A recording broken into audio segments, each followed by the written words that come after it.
versinya Edis Rabbun kepada Tuhan. Versi saya Rabbun bukan Tuhan untuk Nabi Muhammad karena ada probability itu. Apa yang jadi masalah? Adaman, ketika dalam diskusi yang baik, ketika saya bertanya ke Adaman, apakah Anda kepala?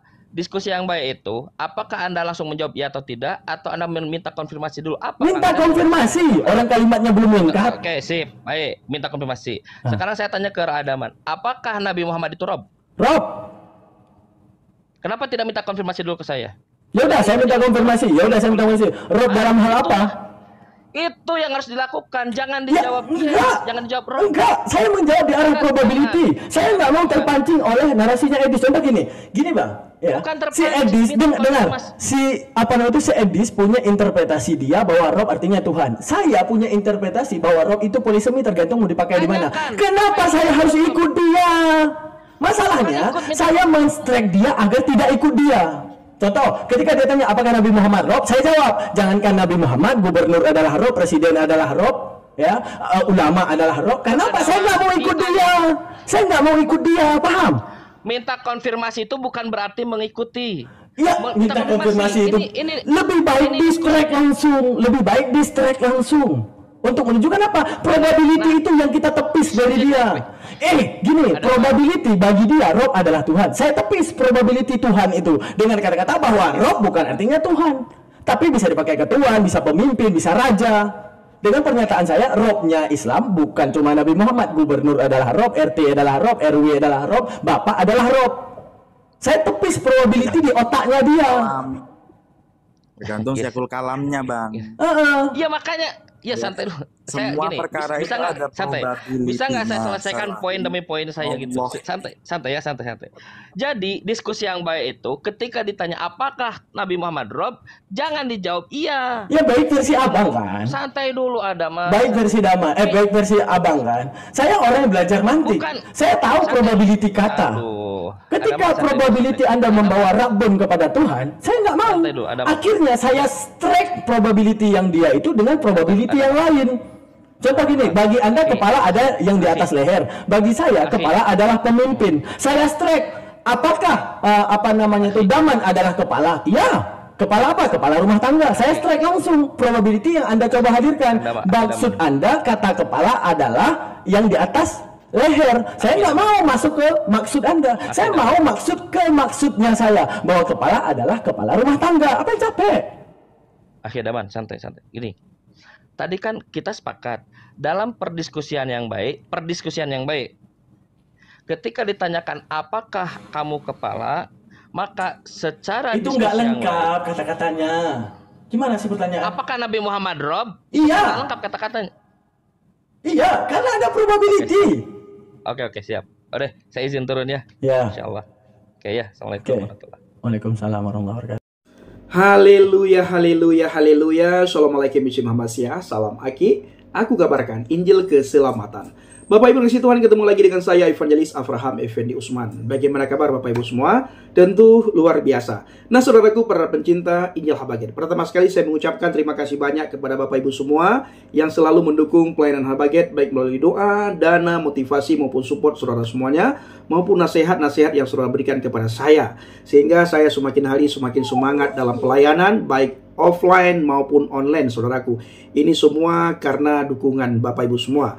Nah saudaraku, hari-hari ini saya sangat berterima kasih dan sangat mengucap syukur kepada Tuhan, di mana banyak sekali orang yang mulai terbuka hatinya, mulai terbuka pikirannya terhadap apa yang kita lakukan, yang sedang kita lakukan, dan yang sudah kita lakukan. Jadi buahnya ini mulai kelihatan hari-hari ini saudara.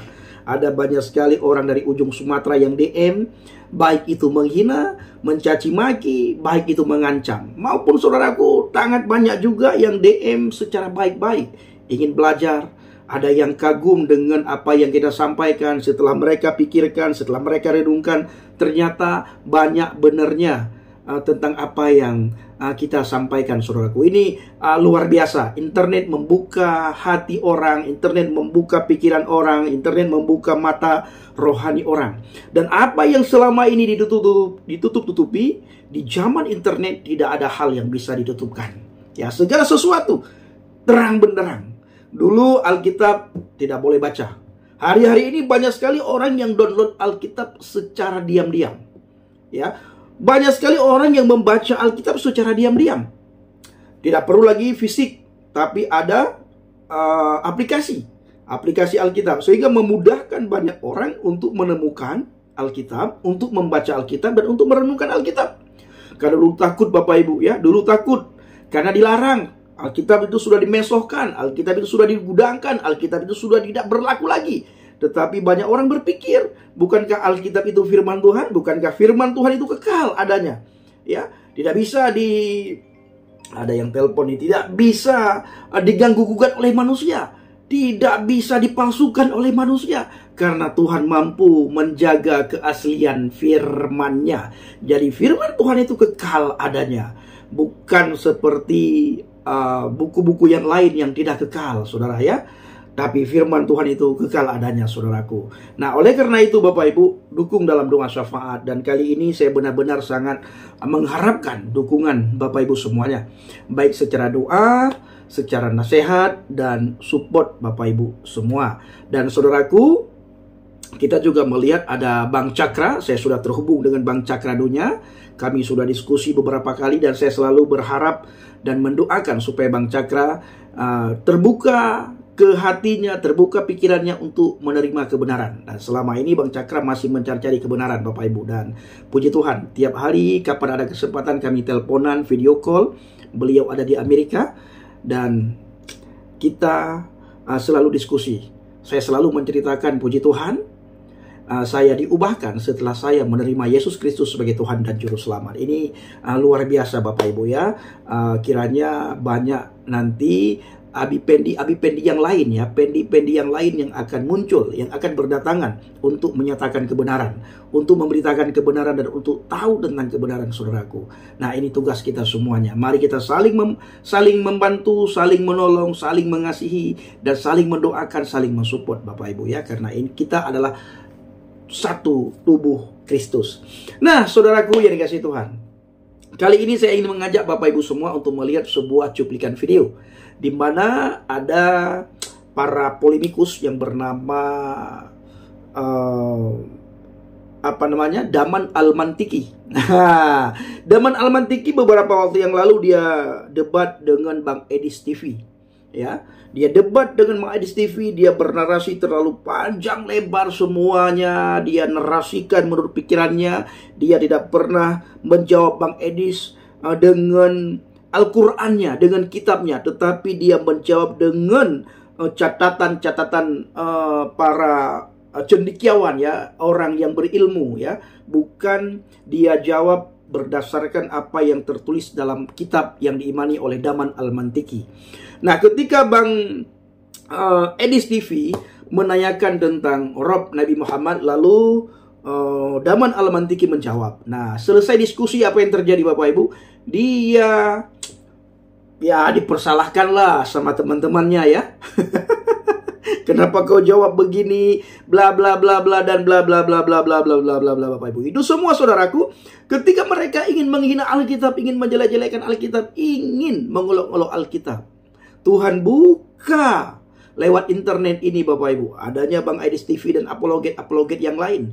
Tuhan bukakan, Tuhan memberikan pencerahan kepada mereka, sehingga mereka selama ini, apa yang terjadi, kita tidak bisa berbicara terlalu vulgar, karena saya secara pribadi tinggal di Indonesia, saya tinggal di daerah Citra Raya di Tangerang, saudara. Jadi saya tidak bisa berbicara banyak, tidak bisa berbicara terlalu vulgar. Bila suatu saat nanti saya sudah keluar dari Indonesia, baru di situ kita bisa berbicara panjang lebar. Bapak Ibu, bagaimana Daman Almantiki bisa dikatakan disidang oleh kawan-kawannya ya, selesai diskusi dengan Bang Edis TV. Bagaimana cuplikan videonya? Mari kita simak sama-sama. Fatwa apa kaidah bahasa itu? Ya. Kecuali Nabi Muhammad, jangan panggil Rob karena nggak nyambung. Orang Arab nggak pernah pakai kata Rob kepada manusia. Itu baru keren. Izin ya, sedikit ya. Aku tidak mau mendebat lagi masalah penggunaan kata Rob. Saya cuma mau menyampaikan sedikit, teman-teman. Saya izin memperkenalkan diri sedikit ya bro ya. Izin ya, mungkin 2 menit aja ya. Izin ya. Teman-teman di bawah yang mungkin belum pernah kenal saya. Saya ini sudah di lintas agama lebih dari 5 tahun. Ya, dan saya ini adalah orang yang hampir murtad karena orang-orang seperti Edis. Dan Allah berikan saya hidayah kembali ke dalam Islam. Dan saat itu saya sudah katakan kepada para debater muslim, bantah terutama syubhat-syubhat itu. Terutama Isa dan Islam, Isa dan Al-Quran, di mana itu adalah website penyesat. Bagaimana dengan Al-Hayat Amerika Serikat di sana yang mereka benar-benar menggunakan misionarisnya untuk menyesatkan saudara-saudara muslim kita. Maka saya turun ada di sini. Nih, sadis banget kata-katanya, turun betina gitu. Jadi maksudnya begini loh, jangan hanya kita berbeda pendapat kemudian kalian sampai mengkafirkan saudara muslimmu sendiri. Takutlah kepada Allah, ittaqullah. Barang siapa mengkafirkan saudara muslim kalian, takutlah jangan-jangan kalian sendiri yang kafir. Ya? Saya berkata kepada teman-teman yang di bawah, sakit rasanya melihat narasi-narasi kalian luar biasa mengkafirkan orang yang hanya berbeda pendapat. Islam itu luar biasa, Islam itu dalam, luas. Perbedaan pendapat di dalam Islam itu adalah rahmat. Kejahatan kalian seperti ini yang justru menjadikan orang muslim itu banyak keluar. Kenapa? Mereka tidak merasakan kebaikan budi baik, kebaikan akhlak dari saudara muslimnya sendiri. Istighfar kalian. Saya ini sudah biasa dulu lihat di YouTube-nya Bang Zuma. Saya moderatornya Bang Zuma. Kalau kalian tidak kenal saya. Jadi nggak usah sok-sokan menghujat orang hanya karena ada perbedaan pendapat di dalam sini. Ulama kita, Masya Allah, luar biasa bagaimana berbedanya. Tapi tidak ada yang saling mengkafirkan satu sama lain. Dan tega kalian di sini mengkafirkan satu sama lain hanya karena berbeda pendapat. Ranah ilmu itu nggak usah baper-baperan sampai mengatakan saya ini menyesatkan dan sebagainya. Saya berlindung kepada Allah kalau saya menyesatkan. Saya mohon ampun kepada Allah kalau saya menyesatkan. Saya berniat belajar. Tapi luar biasa kejahatan saudara-saudara muslim yang di bawah ini. Saya dulu moderatornya Daman kalau kalian nggak tahu. Benar. Maaf ya Daman ya, saya agak sedih dengan teman-teman di bawah ini. Astagfirullahaladzim. Jadi sekali lagi ya. Kakak pernah dengar hadis Nabi la tusayyiduni ya? Yang mana itu? Aku agak lupa. La tusayyiduni. Nih, saya buka ya. Kata Nabi, ya, la tusayyiduni, jangan panggil aku saya. Itu sifatnya apa? Fatwa. Arti fatwa daripada Rasulullah sama seperti kita. Di eranya, Rasulullah itu tidak membanggakan diri. Contoh gini. Ada orang manggil Daman misalnya gini, si pintar. Saya nggak mau. Saya bilang, jangan panggil itu, malu saya. Panggil saya Gurunda. Nggak mau, saya jangan dipanggil Gurunda. Itu konteks hadis tersebut. Rasulullah sedang duduk santai dengan sahabat. Pasti panggil, ya Sayyidi, atau Sayyiduni. Artinya memfatwakan hal yang pernah dilakukan. Akan tetapi, mana lebih baik? Kan, daf'ud darra, gimana bunyi usulnya? Mendafa' mudarat lebih baik daripada memunculkan mudarat. Misalnya gini. Ini jadi panjang lagi. Ya, misalnya gini Kak, misalnya gini. Mana lebih baik kita memanggil Nabi Muhammad dengan Baginda Muhammad atau Muhammad? Mana lebih baik? Tentu saja Baginda Muhammad. Nah, kata-kata Baginda itu dilarang oleh Rasulullah. La tusayyiduni katanya. Ya, bentar Kak, belum selesai penjelasan. Hadisnya kan dilanjutkan dalam sholat kalian. Iya. Dilanjutkan dalam sholat kalian. Iya. Bentar. Nah. Dan hadis itu yang dipakai oleh saudara-saudara dari Iya, jadi jangan dipotong dulu dong. Kan jelas. Karena kalau yang sebut aku Sayyid dalam sholat kalian. Iya. Sekarang gini, saat kita memunculkan salawat ya Sayyidi, untuk menunjukkan apa? Bahwa itu kata-kata Sayyidina itu fatwa daripada Rasulullah. Untuk menunjukkan sekalipun kalimat itu boleh. Sekarang kita berdebat dengan non-muslim, kita akan berdebat di segi kalimatnya doang. Apakah mereka orang yang percaya hadis? Bukan. Jadi kita balik aja itu pemahaman mereka. Mereka trigger ke arah sini. Kenapa gua harus ikut triggeran lu? Orang gua punya pemahaman sendiri. Apa yang lu pahami dalam sastra? Apa yang lu pahami? Sastra Arab. Orang Arab aja tidak mengkhianati hal itu. Kenapa kita harus mengkhianati sebagai orang Indonesia? Oh soal jangan. Misalnya gini. Saya bersalawat kepada Nabi. Ya Rabbi, ya Rasulullah. Nggak boleh. Karena Nabi udah melarang. Tapi soal kaidah bahasa, boleh nggak Nabi Muhammad Rab? Boleh. Kaidah bahasa. Karena ada probability bahasa yang kita tahu daripada polisemi, yang kita tahu daripada istira. Itu. Oke, Saya boleh karena saya pikir tadi udah selesai ya, tapi dilanjutkan. Oke. Di atas semua kaidah bahasa itu, ya, menurut saya pribadi, mana yang lebih tinggi kedudukan fatwa Rasulullah Shallallahu Alaihi Wasallam dengan kaidah bahasa itu? Kalau saya ya,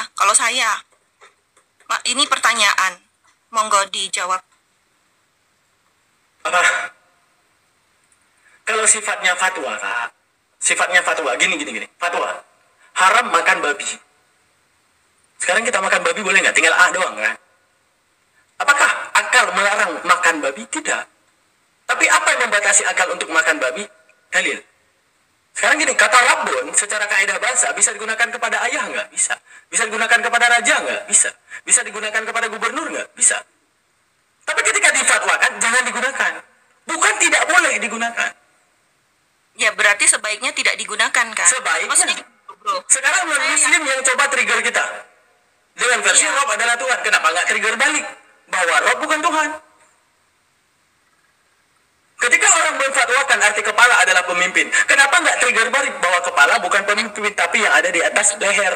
Kalau dari pendekatan bahasa, kita bisa juga, ya seperti tadi, kita bisa juga menyampaikan ke dia bahwa kata Rob bukan hanya Tuhan, disebut kata-kata bukan hanya Tuhan, gitu kan? Oke, it's fine, gak ada masalah gitu. Tetapi sekali lagi, mohon maaf ya, tanpa mengurangi rasa hormat, berdasarkan apa yang pernah saya alami dulu di masa saya hampir kafir, ya. Hal-hal seperti ini nih, gimana ya aku ngomongnya ya Allah. Mereka itu nggak ada henti-henti gitu loh, bro. Maksudku gini, kita bikin bantahan izin ya tanpa mengurangi rasa hormat ya. Kita membantah mereka yang kira-kira bantahan itu sederhana tapi udah menusuk ke jantung.